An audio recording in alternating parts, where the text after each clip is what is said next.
नमस्ते। आज हम एक बहुत ही इलैबोरेट रीडिंग करने जा रहे हैं। कभी-कभी लाइफ में हमें ऐसा लगता है कि वी आर फीलिंग लॉस्ट। ये मैं रिलेशनशिप की बात कर रही हूँ कि कभी-कभी किसी रिलेशनशिप में लगता है कि पता नहीं आगे क्या होगा या पता नहीं यहाँ से आगे ये रिलेशनशिप में क्या होने वाला है, ये रिलेशनशिप कहाँ जा रहा है और मुझे क्या करना चाहिए। ये अक्सर हमें पता नहीं होता, पता नहीं चलता और मन में बहुत सारे कॉन्ट्राडिक्टरी और कंफ्यूजिंग थॉट्स आते रहते हैं। कभी थॉट आता है कि ये कर लूँ, कभी थॉट आता है कि नहीं नहीं इसका उल्टा करना चाहिए, कभी लगता है कि नो कांटेक्ट करना है, कभी लगता है कि नहीं नहीं मुझे अप्रोच करना चाहिए। तो ऐसे कन्फ्यूजन में हम अक्सर हमारे रिलेटिव्स या हमारे दोस्तों से राय मांगते हैं, सलाह लेते हैं, जो कि गलत नहीं है। लेकिन कई बार क्या होता है कि हमारे रिलेटिव्स या हमारे दोस्त जो है, हमारे वेल विशर्स जो है, उनके मन में भी हमारे लिए एक सद्भावना होती है। They want us to do well. और कभी कभी उनके जो सजेशंस होते हैं वो there can be a conflict of interest. वो कभी कभी शायद पूरी पिक्चर ना देख पाए, वो आपके नज़रिए से या फिर आपके पर्सपेक्टिव से ही चीज़ें देख रहे हैं, तो उनकी जो सलाह है वो भी थोड़ी सी कम पड़ सकती है ऐसे मामलों में। तो ऐसे सिचुएशंस में टैरो कार्ड्स एक बहुत ही अच्छा रोल प्ले करते हैं to give you that direction. आपको गाइडेंस दे सकते हैं टैरो कार्ड्स। और इसीलिए आज की जो रीडिंग हम करने वाले हैं वो उन लोगों के लिए है जो रिलेशनशिप में लॉस्ट फील कर रहे हैं, आगे क्या करना है समझ में नहीं आ रहा और ऐसे सिचुएशन में उन्हें क्या करना चाहिए, इसके ऊपर हम आज ये रीडिंग करने वाले हैं। ये male female, same sex relationships, हर टाइप की रिलेशनशिप के लिए एप्लीकेबल है। तो लेट्स बिगिन। और मैं 6 कार्ड्स पुल करने वाली हूँ और बॉटम ऑफ द डेक भी हम देखने वाले हैं। तो चलिए देखते हैं पहला कार्ड कौन सा है।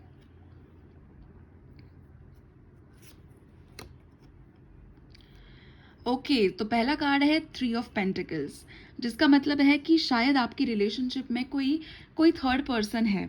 जब भी टैरो में 3 का कार्ड आता है, 3 ऑफ पेंटिकल्स हो, 3 ऑफ कप्स हो, 3 ऑफ वॉन्ड या स्वॉर्ड्स हो, तो इसका मतलब यही होता है कि जो दो लोगों की रिलेशनशिप है वो दो लोगों की रही नहीं है, वहाँ कोई तीसरा आ गया है।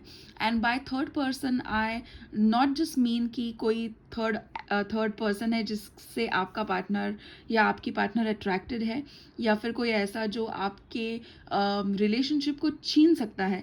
But by third person I also mean some friend जो कि थोड़ी ज़्यादा दखल दे रहा है आपके रिलेशनशिप में, या फिर कोई ऐसा रिलेटिव जो ज़्यादा आपका पार्टनर इन्फ्लुएंस्ड है उस रिलेटिव से। ये थर्ड पर्सन जो है वो कोई भी हो सकता है। तो आपको थोड़ा सा सोचकर ये समझना होगा कि ये थर्ड पर्सन आपकी रिलेशनशिप में कौन है, और जो थर्ड पर्सन आप समझ रहे हो वही है या फिर कोई और है।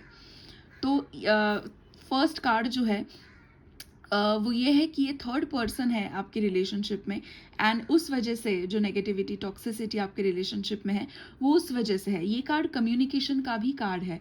इसका मतलब यही है कि आपके रिलेशनशिप में एक क्लियर कम्युनिकेशन नहीं है। कई बार क्या होता है कि हम बोलना चाहते हैं लेकिन हम डर जाते हैं, या फिर हमें लगता है कि नहीं ये चीज़ बोलने से कुछ नेगेटिविटी आ जाएगी, कुछ गलत ना मैं बोल दूँ। तो इसलिए हम कई बार बातें जो है हमारे मन में रखते हैं और सफ़र करते रहते हैं। तो ये बहुत ही ज़्यादा नेगेटिव और टॉक्सिक चीज़ है किसी भी रिलेशनशिप में। तो पहली कार्ड से हमने क्या सीखा कि आपको कम्युनिकेट करना चाहिए, आपको बात करनी है, फिर चाहे वो बात कितनी भी अनकंफर्टेबल क्यों ना हो। कोई ऐसी बात शायद है जो बहुत दिनों से आपको चुभ रही है, आप बात करना चाह रहे हैं लेकिन कर नहीं पा रहे हैं, तो this is the right time that you should speak up and you should talk about that thing that is pricking you, that is bothering you. और दूसरी बात हमने सीखी इस कार्ड से कि एक थर्ड पर्सन है आपके रिलेशनशिप में जिसको आपको पूरी तरह से हटा नहीं देना है या फिर एविक्ट नहीं करना है, बट आपको आपके बाउंड्रीज आपको ठीक से समझाने हैं आपके पार्टनर को कि हमारा जो रिलेशनशिप है वो हम दोनों का है, उसमें कोई थर्ड पर्सन की जगह नहीं हो सकती, या फिर थर्ड पर्सन को इम्पोर्टेंस हम दोनों के ऊपर नहीं दे सकते। ये बात आपको उन्हें अच्छी तरह से समझानी होगी। तो चलिए देखते हैं दूसरा कार्ड क्या है। ओ, पेज ऑफ कप्स, ये बहुत ही इंटरेस्टिंग कार्ड है। पेज ऑफ कप्स जो है, कोई भी पेज का कार्ड जब भी आता है तब ये दर्शाता है कि आपका जो पार्टनर है वो आपसे शायद उम्र में छोटा है, या तो फिर या फिर छोटी है, या फिर उम्र में अगर छोटा ना भी हो तब भी वो थोड़े से इमैच्योर है। शायद वो उम्र में बड़े हैं लेकिन स्वभाव से या फिर उनके नेचर में वो थोड़े से इमैच्योर है, अभी भी लाइफ की रिस्पॉन्सिबिलिटी समझ नहीं पा रहे हैं। तो ये एक चीज़ है जिसको आपको एड्रेस करना होगा कि आपके बीच में ये जो एज गैप है या फिर ये जो मैच्योरिटी का डिफरेंस है, क्या आप उस चीज़ को हैंडल कर पा रहे हैं, या फिर क्या वो चीज़ लाइफ लॉन्ग आप झेल सकते हैं, लाइफ लॉन्ग आप उसे टॉलरेट कर सकते हैं, या फिर अगर ये नहीं हो रहा है, आपकी मैच्योरिटी लेवल्स मैच नहीं हो रही है, तो क्या आपको should you take a stance for yourself in the relationship, क्या आपको इस रिलेशनशिप से बाहर निकलना चाहिए, या तो आपको उन्हें समझाना होगा मैच्योरिटी के बारे में, उनके रिस्पॉन्सिबिलिटीज़ के बारे में। दूसरा एक ये बहुत इंटरेस्टिंग चीज़ ये कार्ड दर्शाता है, वो है स्टॉकिंग। यस, ये पेज ऑफ कप्स जो कार्ड है वो स्टॉकिंग का भी कार्ड है। तो शायद आपके जो पार्टनर है वो अभी भी उनके एक्स गर्लफ्रेंड या एक्स बॉयफ्रेंड को इंस्टाग्राम पे, व्हाट्सएप पे या फिर फेसबुक पे शायद स्टॉक कर रहे हैं, अभी भी उनके टच में है, अभी भी उनके कांटेक्ट में है, या फिर अभी भी उनके मन में उनके ख्याल है। अगर ये सिचुएशन है तो इसे एड्रेस करना बहुत ही ज़रूरी है। You should talk to your partner about this, और क्या आप ओके है इस चीज़ से या नहीं है, इस चीज़ को आपको कम्युनिकेट करके आपको उनसे कन्वे करना होगा और आपको बातचीत करनी होगी। ये बहुत ही एक इंटरेस्टिंग सा कार्ड आया है जिससे बहुत चीज़ें क्लियर हो रही है। तो चलिए देखते हैं तीसरा कार्ड क्या है। तीसरा कार्ड है king of swords. Once again very interesting card. ये दर्शाता है कि शायद आपके जो पार्टनर है या फिर इस रिलेशनशिप में जो भी मेल एंटिटी है, तो अगर आप कोई लड़के हैं जो अपने गर्लफ्रेंड के लिए ये वीडियो देख रहे हैं, या फिर आप अगर कोई लड़की है जो अपने बॉयफ्रेंड के लिए या हस्बैंड के लिए ये वीडियो देख रही हैं, तो आप दोनों के रिलेशनशिप में जो भी मेल है, जो मैन है, he is becoming a bit dominant in the relationship. फिर वो आप भी हो सकते हैं या फिर आपके पार्टनर भी हो सकते हैं। Who ever is watching the video should understand कि ये मैं द मेल के बारे में बात कर रही हूँ, मैन के बारे में बात कर रही हूँ। तो जो मैन है इस रिलेशनशिप में वो थोड़ा डोमिनेंट हो रहा है और वो थोड़ा अपना चला रहा है इस रिलेशनशिप में। नो डाउट ये जो मैन है इस रिलेशनशिप में वो बहुत ही फेयर और जस्ट भी है, वो न्यायप्रिय है, वो कभी कोई गलत बात टॉलरेट नहीं कर सकता, कोई गलत चीज़ टॉलरेट नहीं कर सकता। ये उसकी एक अच्छी क्वालिटी भी है। लेकिन होता क्या है कि आप कभी कभी बहुत ही ज़्यादा मॉरल्स और आपके जो प्रिंसिपल्स हैं उससे ड्रिवन होते हो, जो भी बहुत ही अच्छी बात है, बट कभी कभी वो आपके पार्टनर पर हावी हो सकते हैं। तो ये चीज़ आपके रिलेशनशिप में हो रही है और इस वजह से आपको शायद समझ में नहीं आ रहा है कि क्या करना चाहिए इस रिलेशनशिप में, और आप कंफर्टेबल नहीं फील कर रहे हैं। तो ये भी एक बहुत ही इंटरेस्टिंग कार्ड था। चलिए देखते हैं चौथा कार्ड कौन सा है, and which is night of pentacles.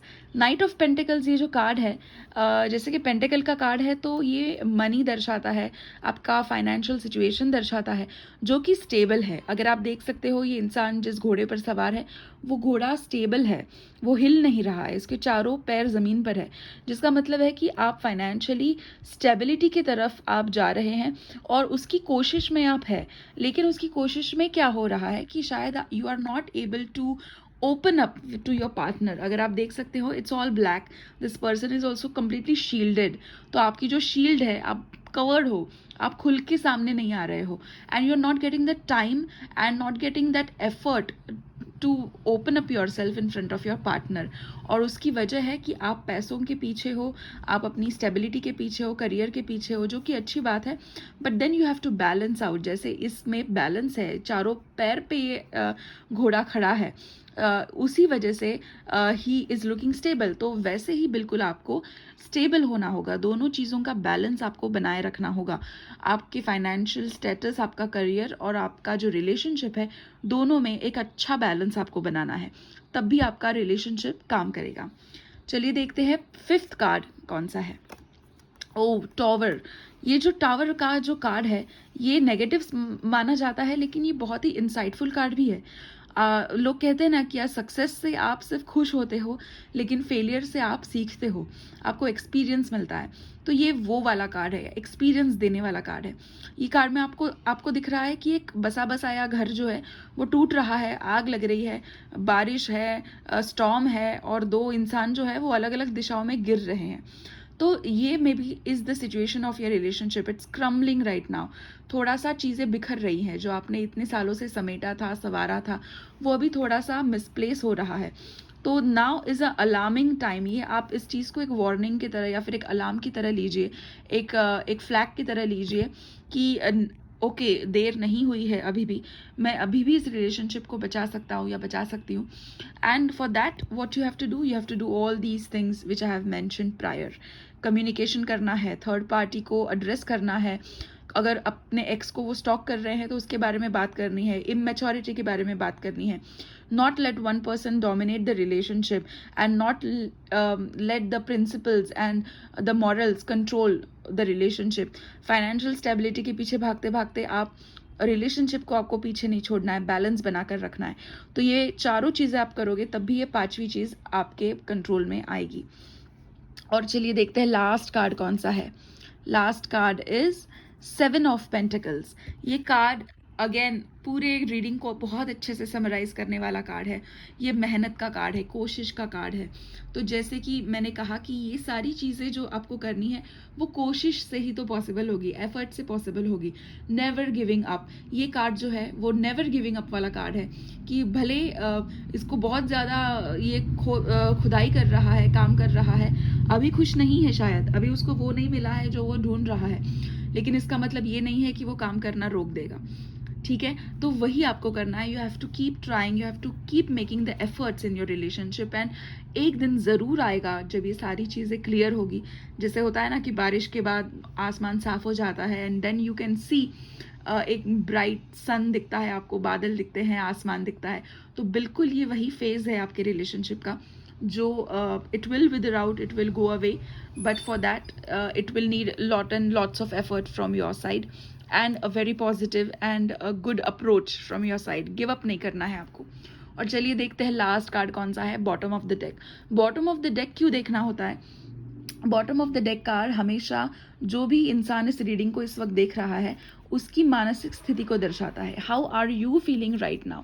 तो बॉटम सॉरी, ये कार्ड्स बहुत ही, ये जो सिल्क का जो कुशन है उसके वजह से द कार्ड्स जो है फिसल रहे हैं।